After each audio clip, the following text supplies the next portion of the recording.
So for discussion 2, I am doing my discussion on the Millerites, which I think was interesting because it makes me think about how there are all these groups of people talking about the end of the world. So I thought I'd do the Millerites.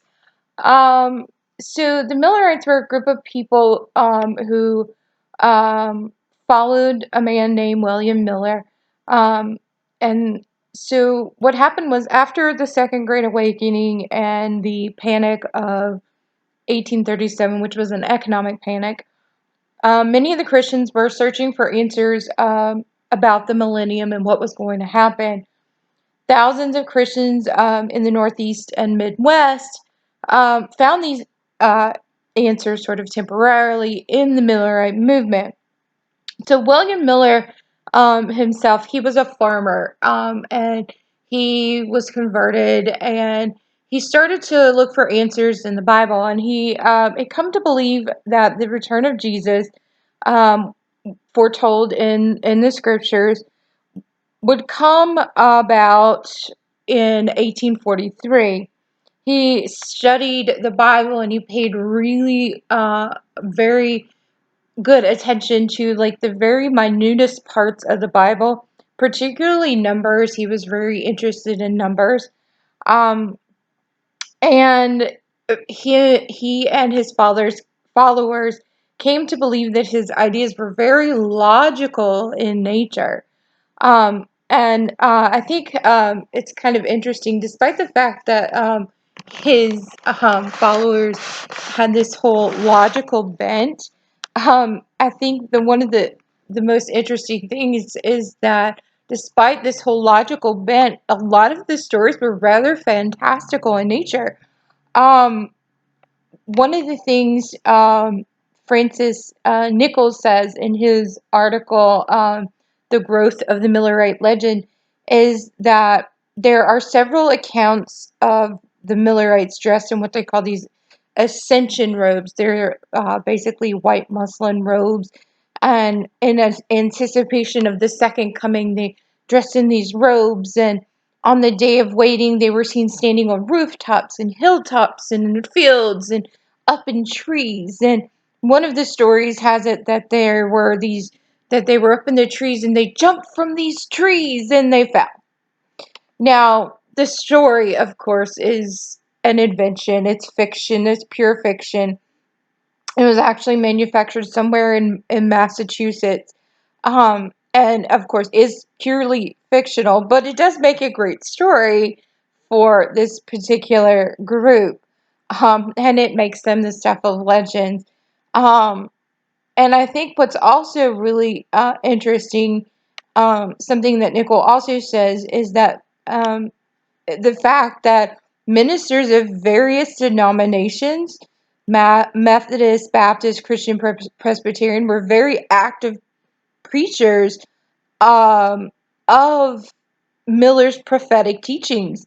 And that Millerism was viewed by the clergy at large as an interdenominational movement until after what is called, and I quote, the Great Disappointment. Um, and after that, you started hearing all of these very sinister stories about the Millerites. And then the churches started to close their doors to the Millerites and to the Millerite ideas. So I think it's kind of interesting that when it first started, people were very interested, and so other churches kind of picked up the ideas. And then after it kind of didn't happen, um, people were very disenchanted, not just the Millerites themselves, but other churches as well.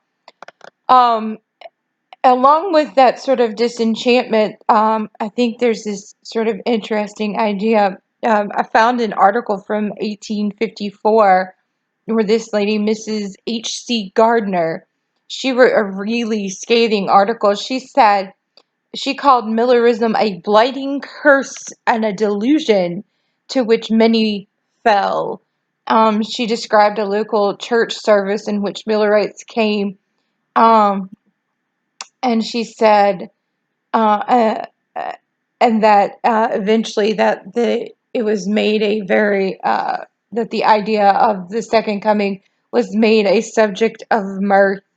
And she said later in her article, those who remember the great excitement of 1842 and 1843 will understand why the best efforts of the pious and gifted ministers were powerful to stem the course of fearful delusion, going back to that sort of what happened after, um, the Great Disappointment.